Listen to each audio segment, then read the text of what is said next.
E eu vou fazer como eu fiz na nossa aula anterior, né? Só que vou tentar explicar um pouco melhor as perguntas, né? Sem me preocupar tanto com o tempo, né? Eu vi que na avaliação que vocês fizeram, foi uma sugestão que eu recebi, né?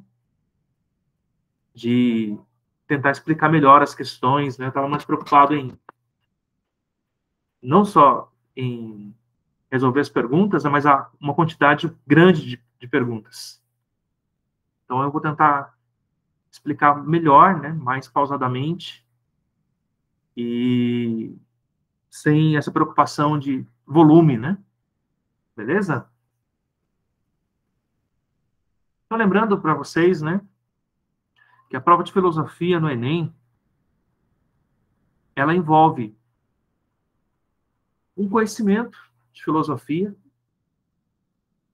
e aqui eu coloco junto com a filosofia um conhecimento universal, né, das coisas, um conhecimento geral, né, principalmente de história,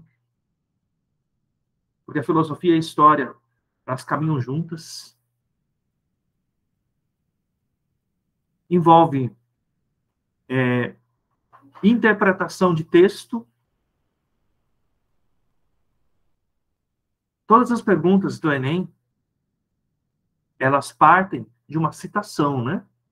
Na filosofia, sempre tem uma citação de um texto, seja de um comentador, ou de um filósofo da tradição, né? Filósofo da tradição filosófica. E a partir desse texto é feita uma pergunta. Então, né?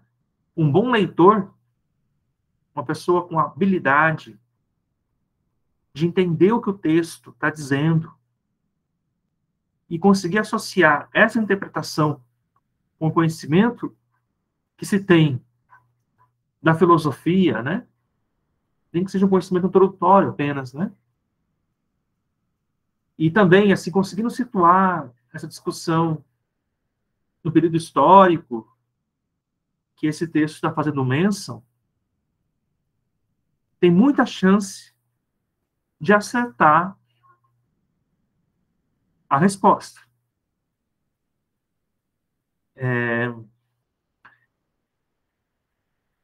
E a terceira dica, né, que eu volto a frisar com vocês, e isso vale não só para a prova de filosofia, mas para exames seletivos, né, em geral, é a gente, né, tentar separar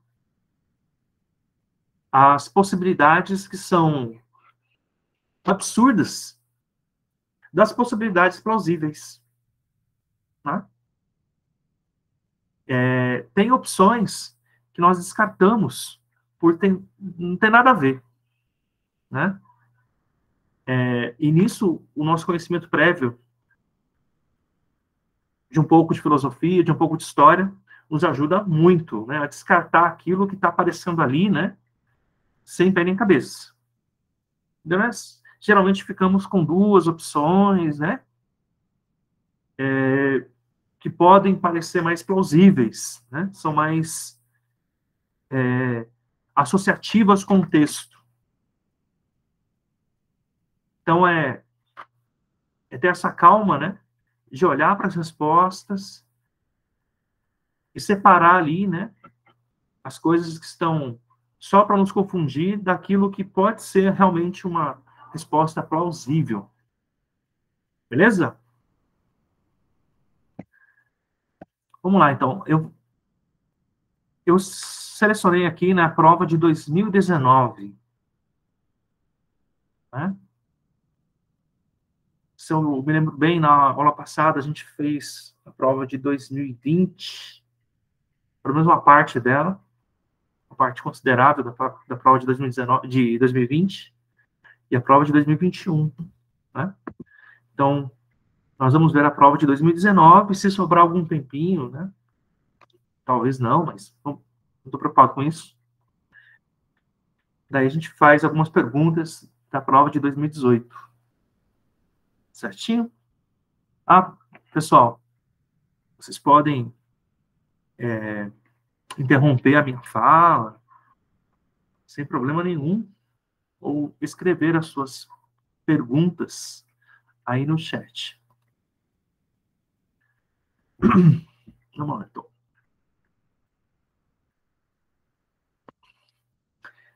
Dizem que Humboldt, naturalista do século XIX, maravilhado pela geografia, flora e fauna da região sul-americana, via seus habitantes como se fossem mendigos, sentados sobre um saco de ouro, referindo-se às suas incomensuráveis riquezas naturais não exploradas. De alguma maneira, o cientista ratificou o nosso papel de exportadores de natureza, do que seria o mundo depois da colonização ibérica. Enxergou-nos como territórios condenados a aproveitar os recursos naturais existentes. Esse autor aqui, ele não é um filósofo da tradição, né? É um comentador, um professor. E as opções de respostas aqui, aliás, vamos ver aqui a premissa, né? A relação entre ser humano e natureza, ressaltada no texto, refletia a permanência da seguinte corrente filosófica: relativismo cognitivo, materialismo dialético, racionalismo cartesiano, pluralismo epistemológico, existencialismo fenomenológico.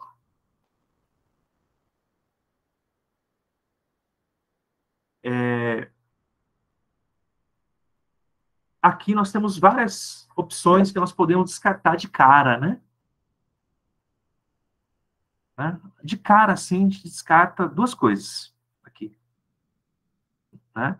Materialismo dialético, que é aí o método empregado por Marx na sua análise da sociedade do século XIX, do século XVIII, século XIX.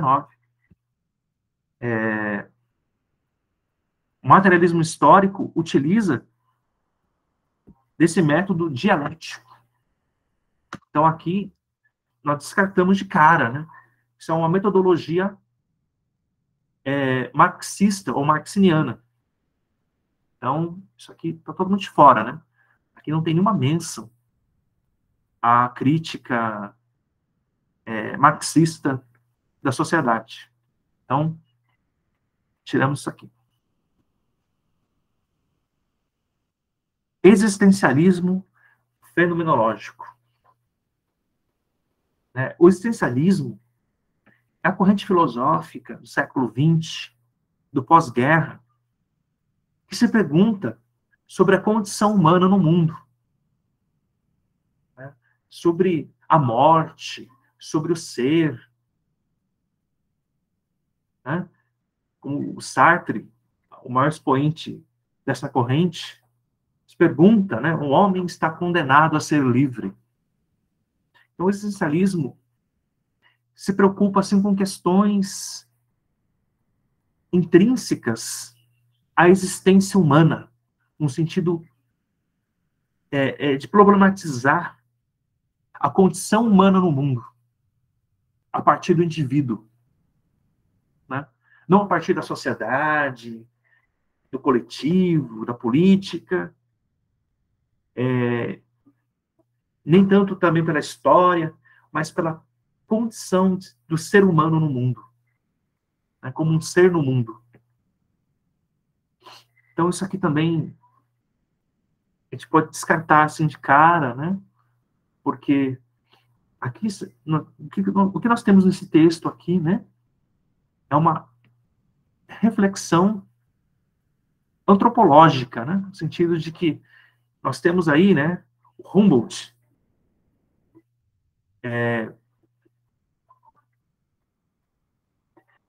fazendo uma análise dos povos nativos da América do Sul. analisando-os, vendo-os, né, a partir de uma ótica de colonizador, né? Esses índios aí, né, como é que eles podem não explorar essa riqueza natural, né? É uma visão bem colonizadora, né? Bem colonizadora.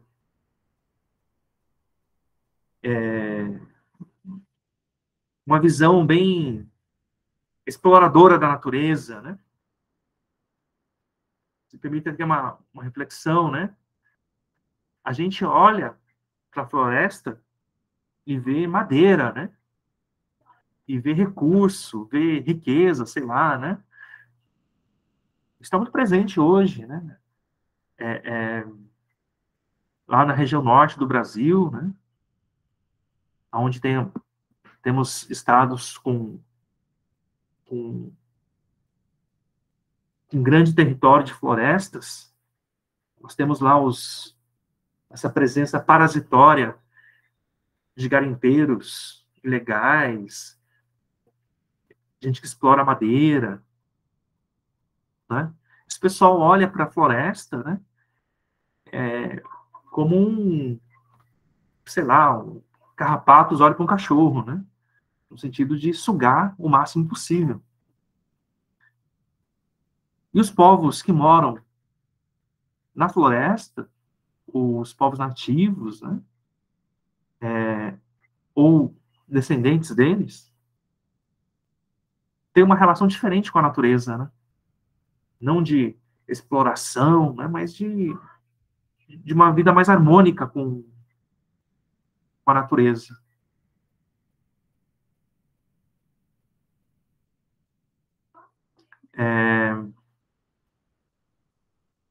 E a visão do Humboldt é uma visão do homem que vê a natureza como um objeto, né? Como algo a ser explorado a partir de uma interpretação que vê o mundo como uma coisa.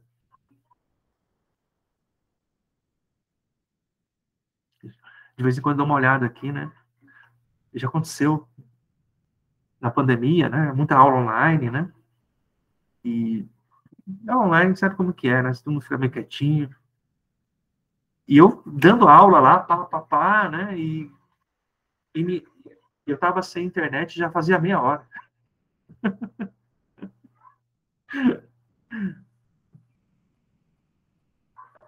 Né? Eu não estava olhando o celular também. Então, depois disso, fiquei meio traumatizado, né? Então, a partir dessa breve explicação aqui, vamos ver, continuar vendo aqui, né? O que essa visão do Humboldt expressa, né?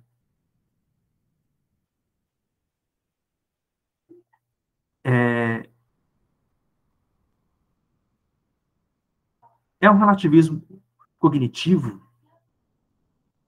O texto não está falando de epistemologia. Epistemologia, né, é aquela reflexão sobre a origem do conhecimento, né?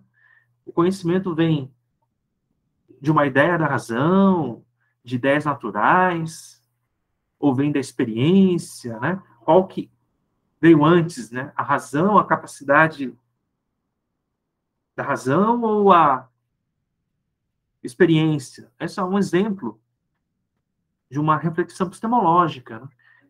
Isso aqui não está no texto, né? Assim como esse pluralismo epistemológico, né? Não está aqui também.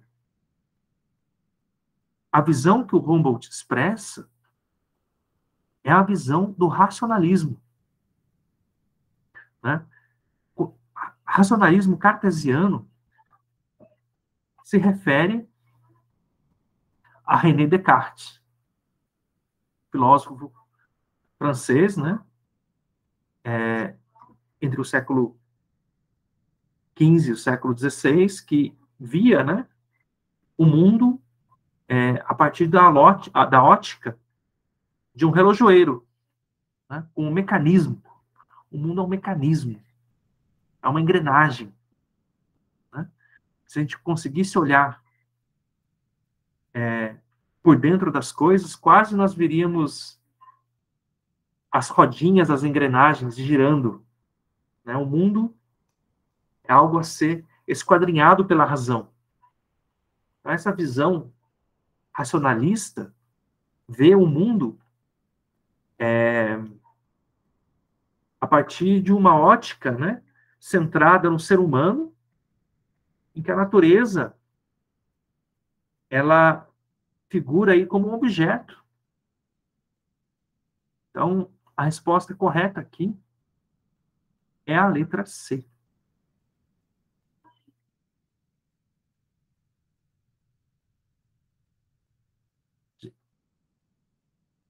Eu não sei o que vocês acharam dessa pergunta, se tiveram alguma opinião diferente, tá? Vocês gritem aí, tá? Essa pergunta aqui eu acho que ela é mais fácil.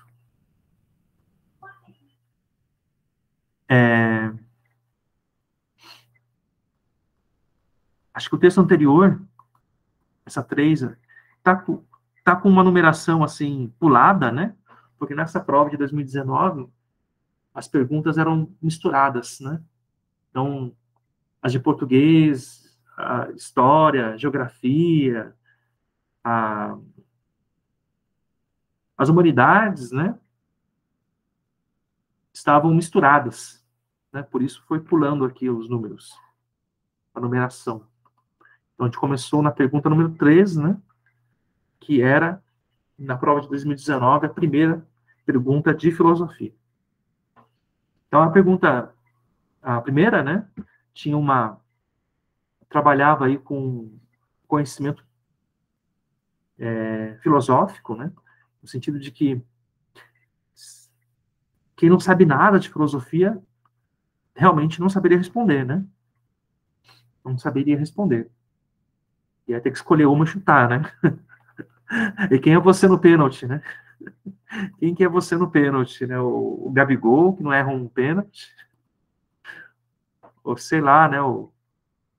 Aquele zagueirão grosso que cada chute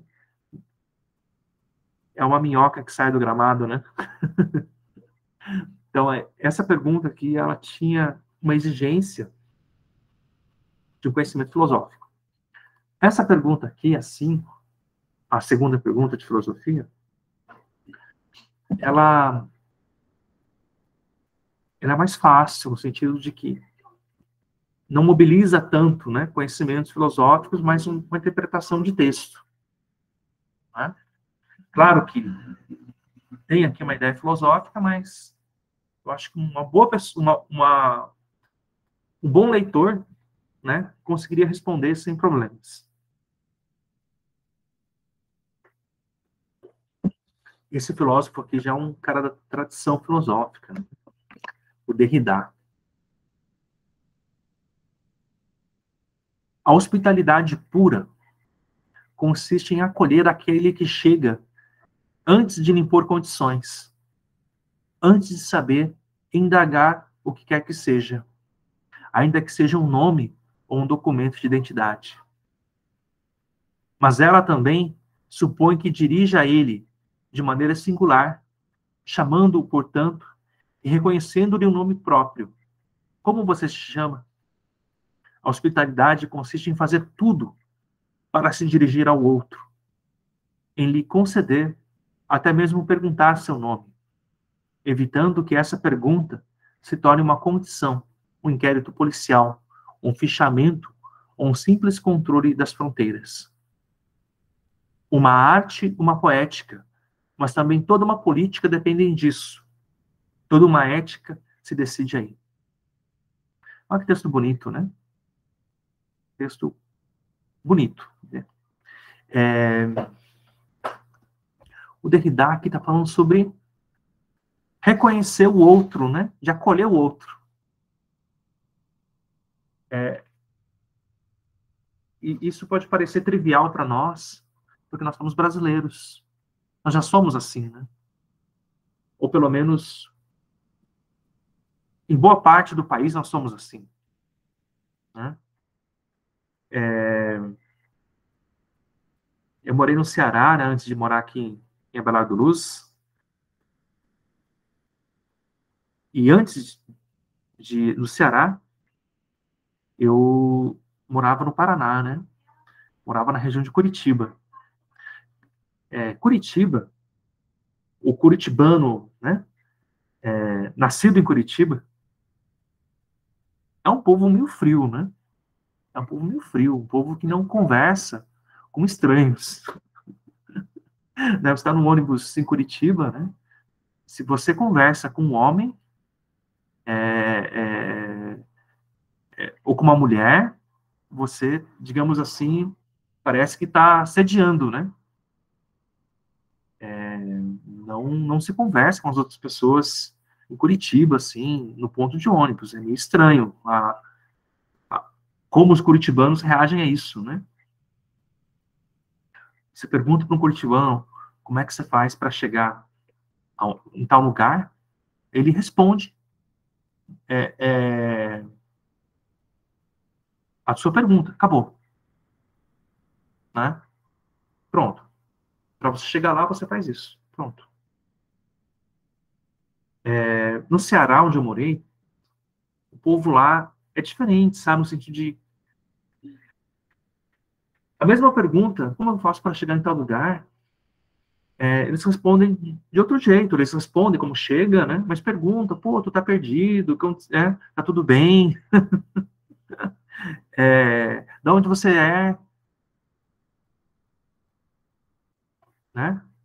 Não só perguntam se tá tudo bem, aliás, só não respondem, não apenas respondem a pergunta onde fica o lugar, né? Mas perguntam se está tudo bem, né? Se pode ajudar alguma coisa, né? Um pessoal bem acolhedor, bem acolhedor. Puxa muita conversa. No começo lá eu achava até meio assim que eram intrometidos, né? No sentido de ficar perguntando, mas não era para fazer uma inquisição, né? Era simplesmente uma forma de acolher, né?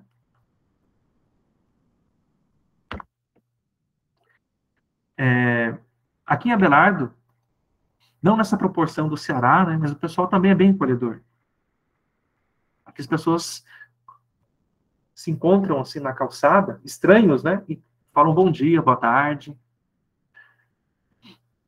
Isso é impensável, assim, né? Em alguns países europeus, né? O Derrida é um europeu, é um francês, né? Então, o Derrida aqui está falando, né? Que, que acolher o outro, no sentido de identificar que diante de você existe um outro ser humano, né? É o começo para muitas coisas. É o começo para muitas coisas, né?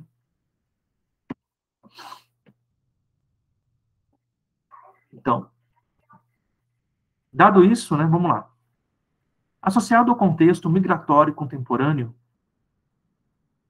o conceito de hospitalidade proposto pelo autor impõe a necessidade de, né, possivelmente aqui nesse ano, 2019, estava falando sobre a aquela tragédia horrível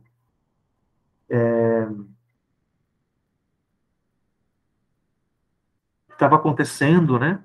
E acontece muito ainda hoje, né? Mas naquela época estava muito presente a tragédia dos libaneses, né? Vocês vão lembrar disso, que muitos imigrantes fugiram lá da guerra, né? Em embarcações clandestinas e morriam no mar, né? Chegavam na costa de países da Europa, em condições precárias, né? Enfim. E naquela época, acharam o corpo de um menininho, né? De uns 5 anos, na beira da praia. Essa imagem correu o mundo, né? Causou muita comoção. Eu lembro que nessa época, inclusive, eu coloquei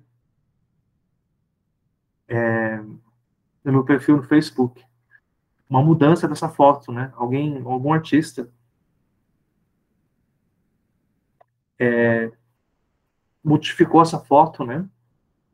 Em vez de ele estar morto, em vez do menino estar morto, afogado, abandonado na praia, né? Ele recriou a foto dele dormindo numa cama, que é onde ele devia estar, né? Mas ele morreu fugindo do horror da guerra, abandonado no mar, né? Enfim, uma tragédia enorme, né? Esse verdadeiro êxodo de imigrantes que fogem e são, né, muitas vezes mal acolhidos, né?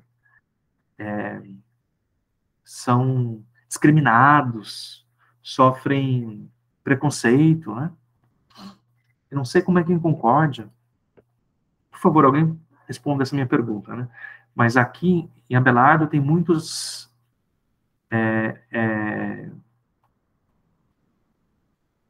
haitianos, muitos haitianos.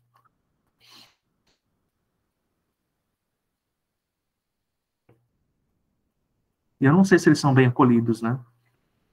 Eu fui bem acolhido para o povo daqui, né? Os haitianos, eu não sei dizer, mas eu acho que não. Então, vamos lá. Associado ao contexto migratório contemporâneo, o conceito de hospitalidade proposto pelo autor impõe necessidade de anulação da diferença, cristalização da biografia, incorporação da alteridade, supressão da comunicação, verificação da proveniência. Veja que essa opção C, ela já salta aos nossos olhos como uma opção correta, né? Porque o Derrida não está falando que a gente tem que considerar o outro idêntico a nós. Não, né? Não há uma anulação da diferença. Essa opção B aqui, ela aparece naquele critério que eu disse, né? De algo totalmente estranho. Cristalização da biografia. Eu nem sei o que é isso, né? Alguém, acho que precisava colocar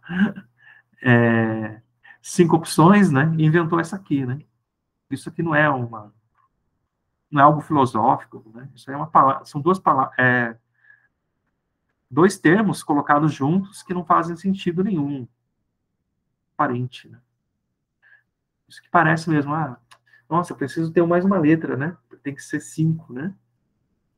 A, B, C, D e E. Cristalização da biografia. Isso aqui não diz nada, né? Supressão da comunicação, suprimir, né? É deixar de lado, é abafar, suprimir, né? E não é isso, né? Isso não está no texto. Suprimir a comunicação, pelo contrário, né? Há uma comunicação, né? Aqui, ó, como você se chama? Olhar para uma pessoa que você não conhece e acolhê-la com um olhar, com palavras, né? Gentis, e se importar com essa pessoa, né? De perguntar, e como é que você se chama?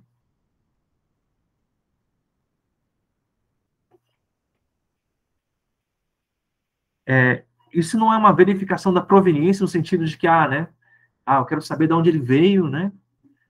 Para dizer quem é ele, né? Acho que não é isso que o texto está dizendo. O texto está dizendo que não é um inquérito policial, um fichamento ou um controle de fronteiras.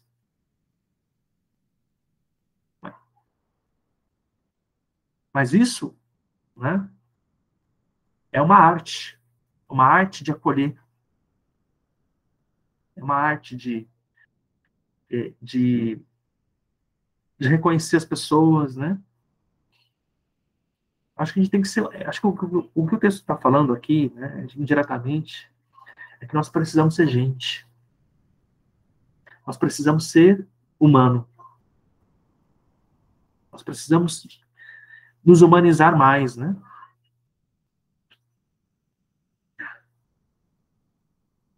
Aqui está falando de incorporar, no sentido de acolher o outro. Acolher o outro. Uma incorporação da alteridade. Vocês viram que essa pergunta bastava ler, né, entender o que está dizendo e ver ali a resposta que se encaixava, certo?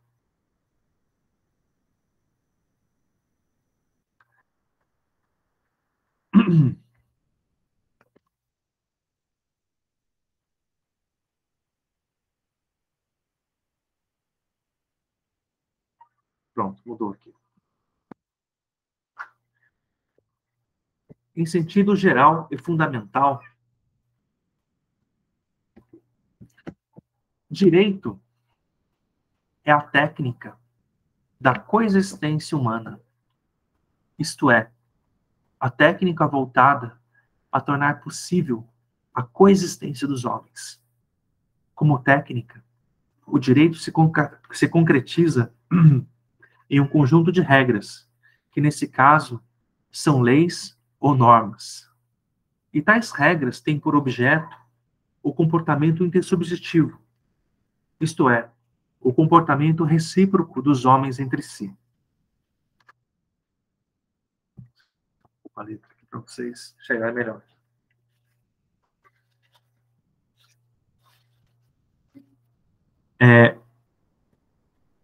Esse autor aqui, o Abaniano,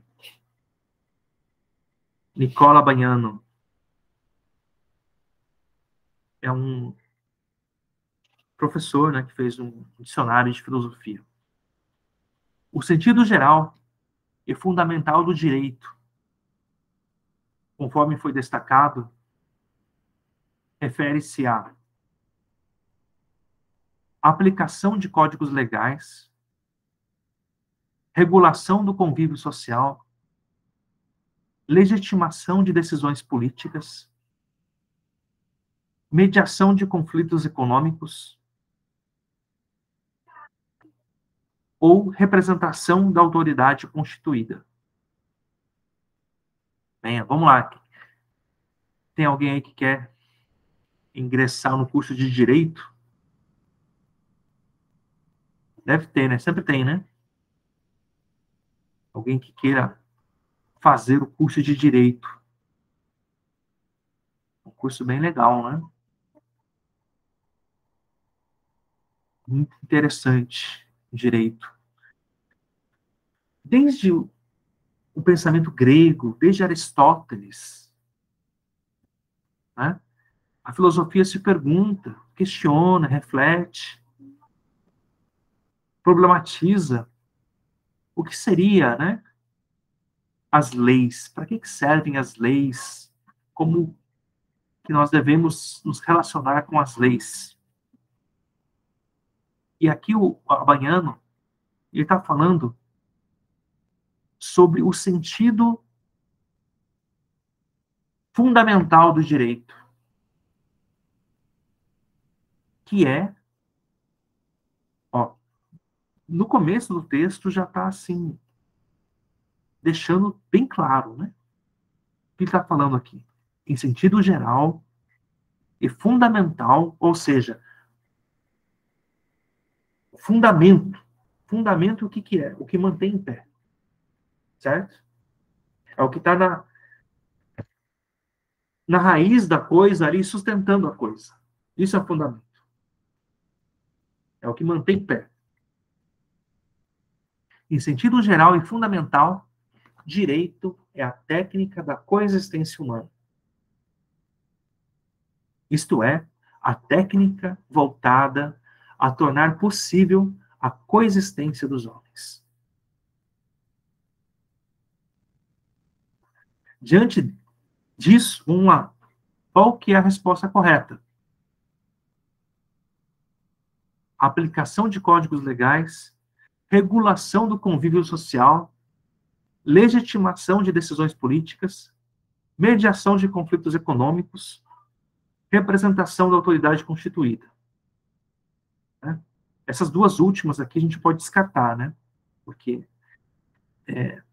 o direito, no seu princípio, no seu fundamento, não nasceu para isso, né? Essas coisas, elas vão aparecer no direito, mas não no seu fundamento, não na sua raiz. Então, vamos lá, pessoal. Qual que seria a resposta correta? Alguém chute aí. A, B ou C? Chute não, né? Eu acho que está escrito aqui, né? Está escrito ali. Qual que é a resposta correta? Digitem aí.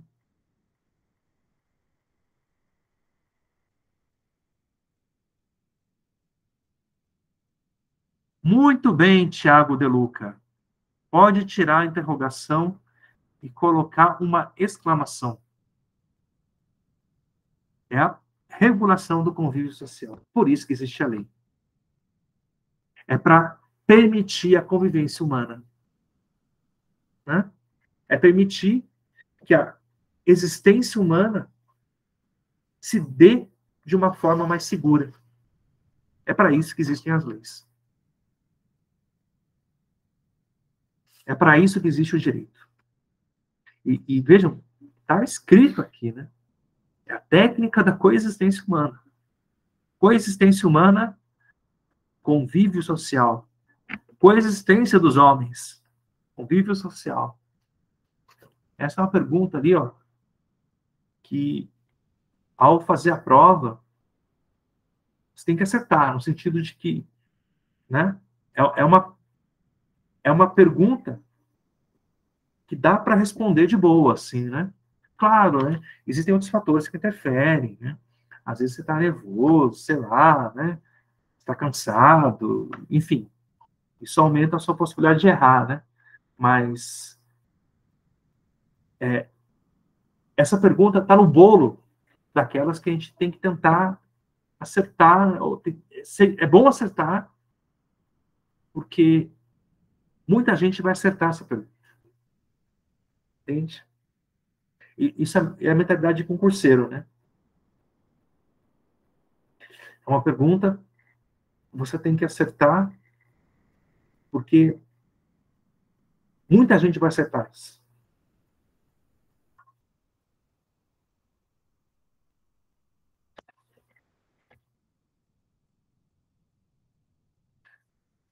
Nossa senhora, eu fiz muito concurso na minha vida.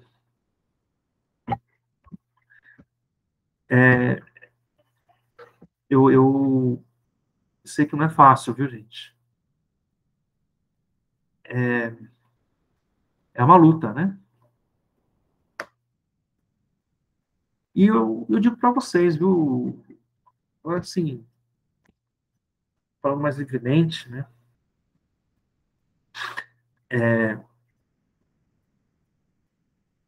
Vocês se preparem, façam o seu melhor, né? E você só vai ganhar.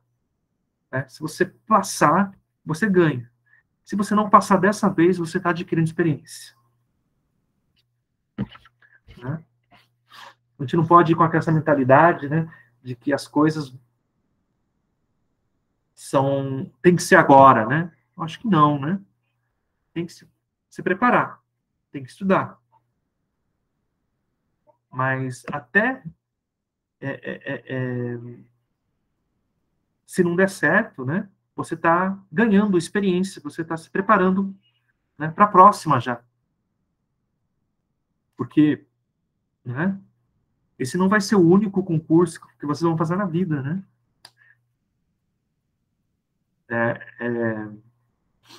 Mais para frente, vocês vão fazer outros concursos na vida.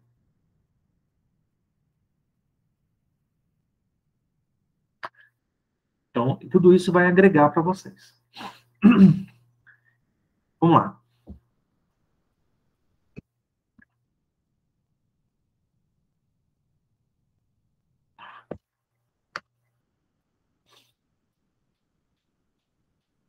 Um texto aqui do Agostinho de Hipona, O Livre-Arbítrio, citado no livro desse professor aqui, o Danilo Marcondes. De fato, não é porque o homem pode usar a vontade livre para pecar que se deve supor que Deus a concedeu para isso.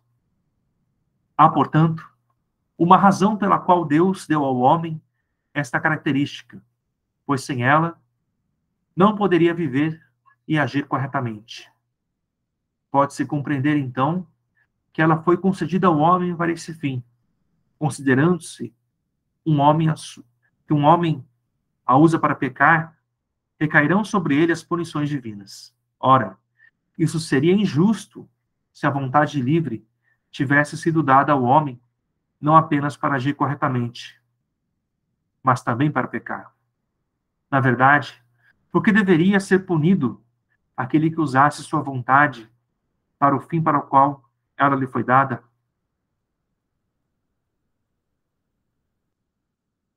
Então, aqui nesse texto, né, está falando sobre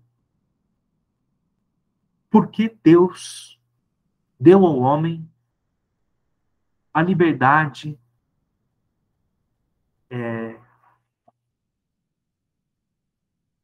no sentido de que nós somos livres até para pecar.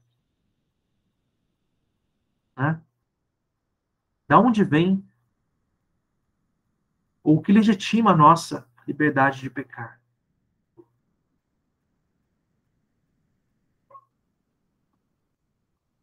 É,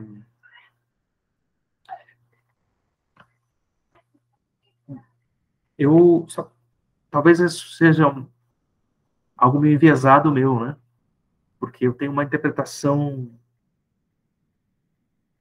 pouco mais crítica em relação a essa visão cristã do mundo, né?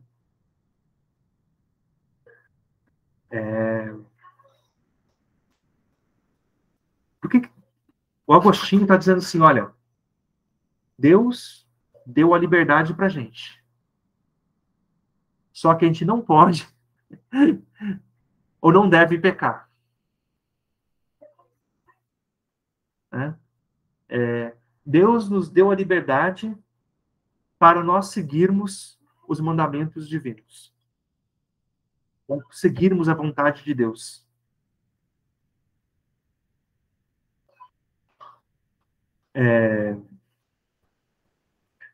Tem até meme sobre isso, né? Não sei se vocês já viram. Esse texto aqui está falando que a punição, né? Porque o pecado, na ótica cristã, ele vai gerar uma punição. Né? Os pecadores vão para o inferno, né?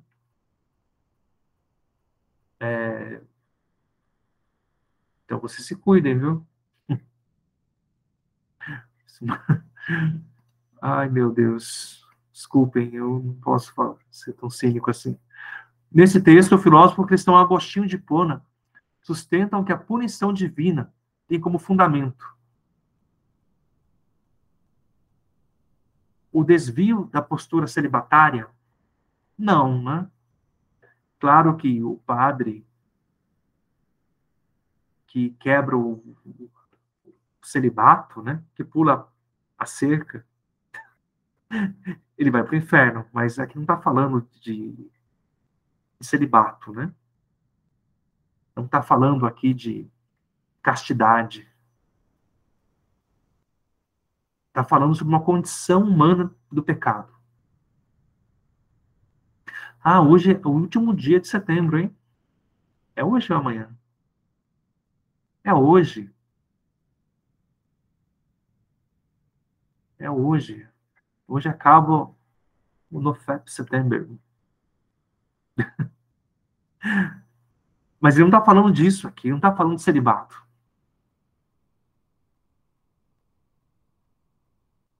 Ele está falando aqui de desapego, sobre afastamento do desapego. Não, isso aqui também está totalmente fora, né? Não, não tem nada a ver, né? É, essa pergunta, ela entra também naquele universo que eu disse, de entender bem o texto, né? Se você lê bem o texto, interpretar também as respostas colocadas, a gente consegue responder de boa.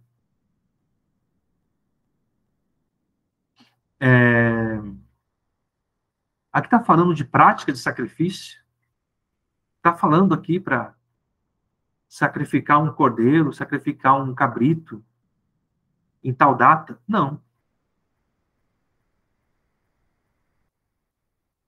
Ele está fazendo uma citação do Velho Testamento, falando sobre algo sobre o Velho Testamento. Não falou em nenhum momento aqui de versículo, capítulo da Bíblia.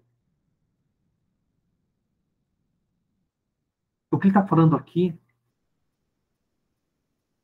é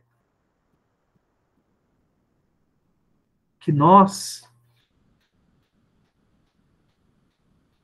vamos ser punidos por Deus porque nós não sabemos o que é o bem ou o mal. Nós precisamos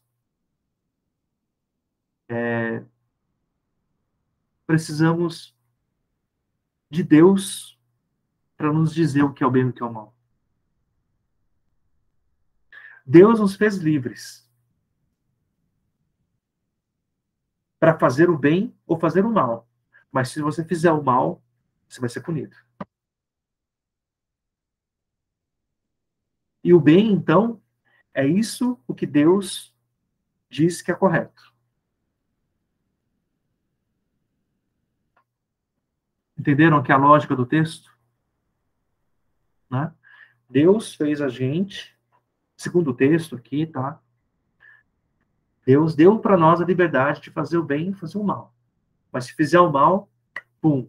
Então, seja bonzinho, faça o bem, que é aquilo que eu digo que é o bem. Né? Você não sabe o que é o bem. Você precisa que eu, Deus, diga para você o que é o bem.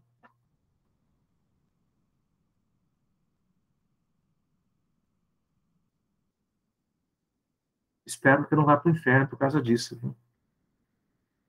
Né, Pete?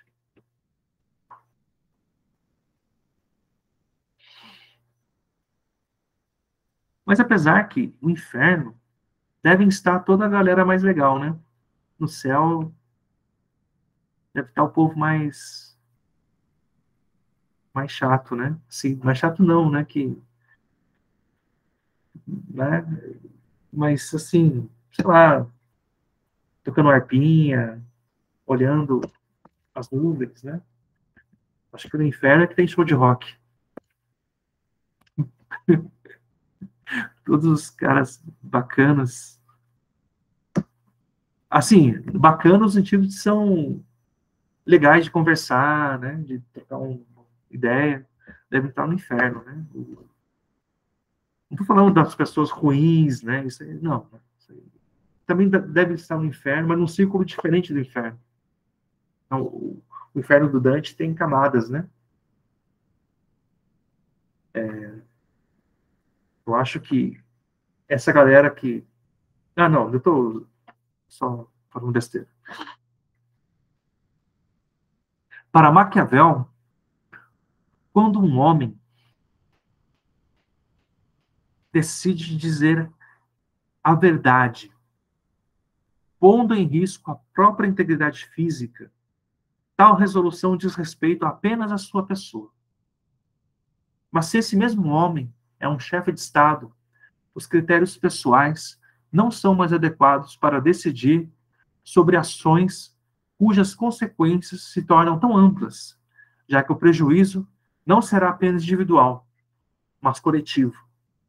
Nesse caso, conforme as circunstâncias e os fins a serem atingidos, pode-se decidir que o melhor para o bem comum seja mentir. É a professora Maria Lúcia Aranha, no livro Maquiavel, A Lógica da Força. O que o Maquiavel está dizendo aqui? Aliás, o que a Aranha fala sobre o Maquiavel? O que a Aranha fala sobre o Maquiavel? Ela está falando que o Maquiavel ele fez uma dissociação, ele separou aquilo que é uma ética individual, no sentido de que é o comportamento moral tomado pelo indivíduo em sociedade, das decisões de um chefe de Estado. Um chefe de Estado, de acordo com Maquiavel, ele não é uma pessoa comum. Aquilo que é o bem e aquilo que é o mal para um chefe de Estado não é a mesma coisa para as pessoas comuns. Né? O que a nossa mãe ensinou para a gente? Que mentir é feio. Que mentir é feio. Né? Que nós não podemos mentir. Não é, Ana Carolina? Não é, Ricardo? Que mentir é feio. Só que, na política, em se tratando de governar, considerando-se os fins a serem atingidos, o bem pode ser mentir.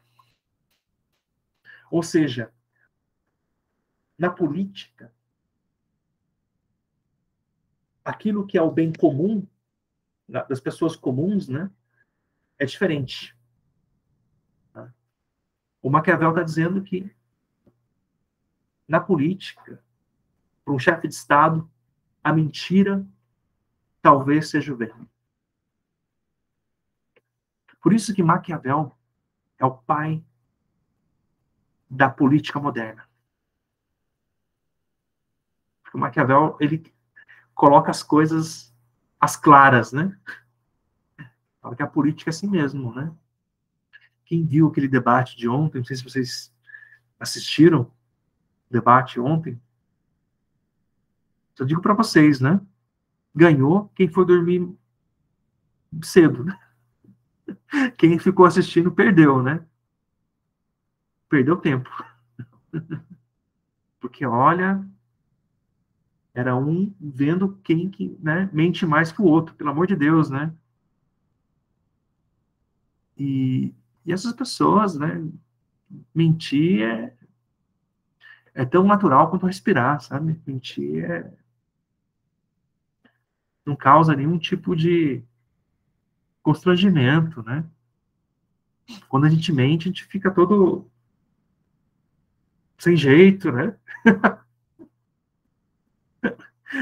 Né? Quando a professora olha nos seus olhos, pergunta se você colou na prova,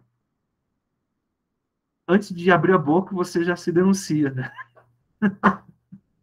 Se alguém olha nos seus olhos e pergunta aí, fulano, você colou na prova.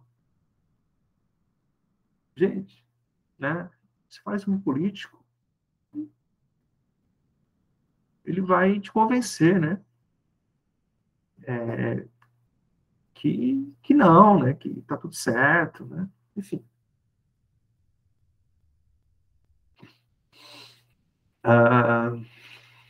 O texto aponta uma inovação na teoria política na época moderna, expressa na distinção, na separação entre idealidade e efetividade da moral, nulidade e preservabilidade. Nossa, eu nem sei se existe essa palavra, viu? Preservabilidade. Por que não falou preservação da moral? Da liberdade, perdão. Eu não sei. Quando a gente vê as coisas na internet, assim, né? Ainda mais nesse período aí, né? Desse atual governo, né? As coisas são meio suspeitas, né? Assim, não vou falar sobre isso. Nós estamos quase às vésperas da eleição. Pode ser crime eleitoral falar essas coisas. Ilegalidade e legitimidade do governante. Verificabilidade e possibilidade da verdade. Objetividade e subjetividade do conhecimento.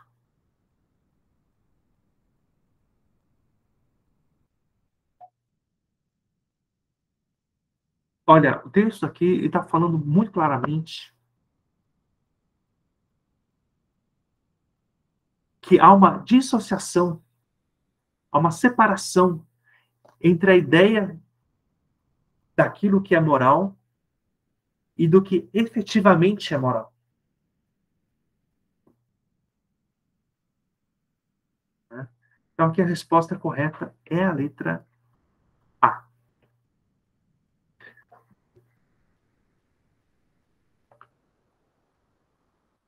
Vou te fazer aqui uma prova.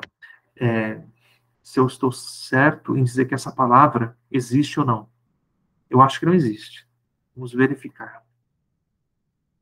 Existe um site que vocês podem utilizar na hora que vocês forem estudar, né? Fazer prova, trabalhos, aliás, né? Prova não, trabalhos. Se você tem dúvida que uma palavra existe, o que você faz? Você procura no Volpe. Não o Thiago Volpe, mas o Volpe com P mudo, que é o vocabulário ortográfico da língua portuguesa. O Volpe é da Academia Brasileira de Letras. Então, aqui tem muitas coisas interessantes, tá? Aqui, vocabulário ortográfico. Vamos procurar se a palavra existe ou não. Se ela existe, ela está aqui. Busca no vocabulário. Digite uma palavra. Como que é? Preservabilidade. Caramba. Preservabilidade.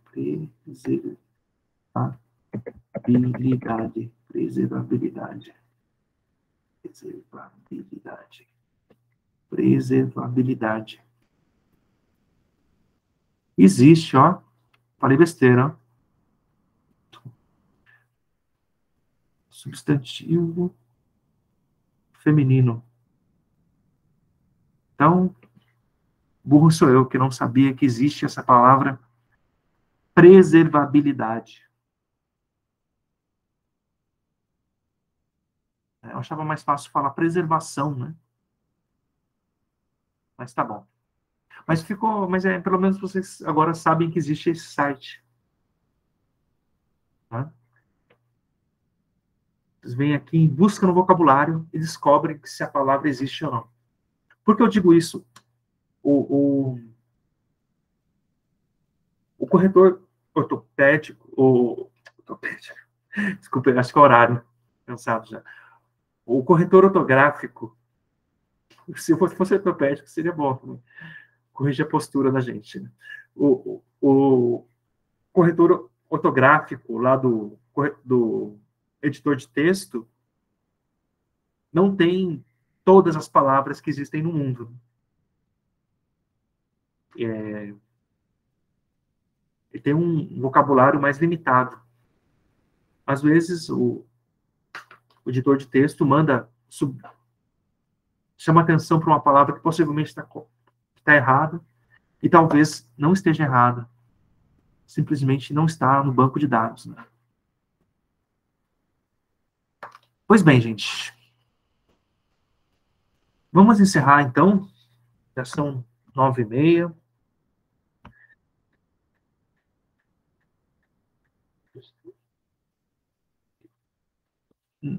Eu fui mais devagar hoje, né? Já só fez 6 questões. Aí o pessoal da coordenação aqui está colocando a lista de presença. Então, vocês assinem a lista de presença. Espero que vocês tenham sucesso na prova. Tem um pouco de sorte também, né? Sorte por quê, né? Porque, às vezes, cai aquilo que a gente não estudou, né? Então, não é uma prova que diz se a gente presta ou não, né? Essa prova não mede o valor de vocês.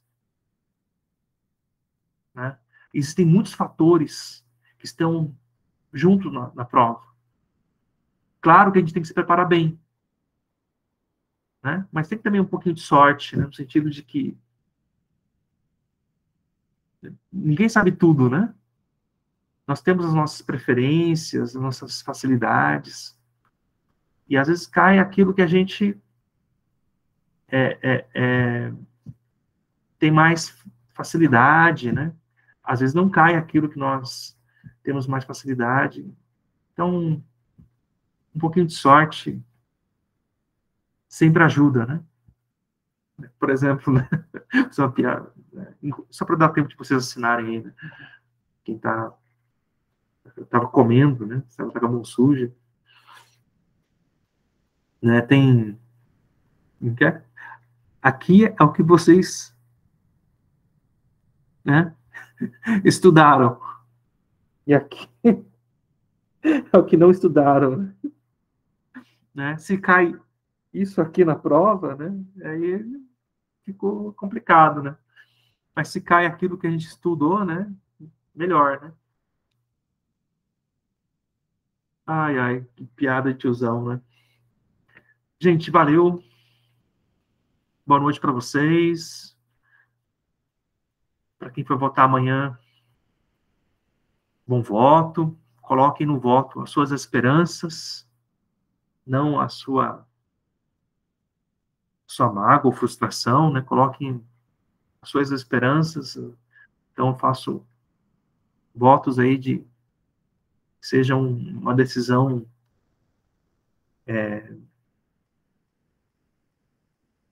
consciente, né? Para todos nós. Um abraço para vocês, boa noite.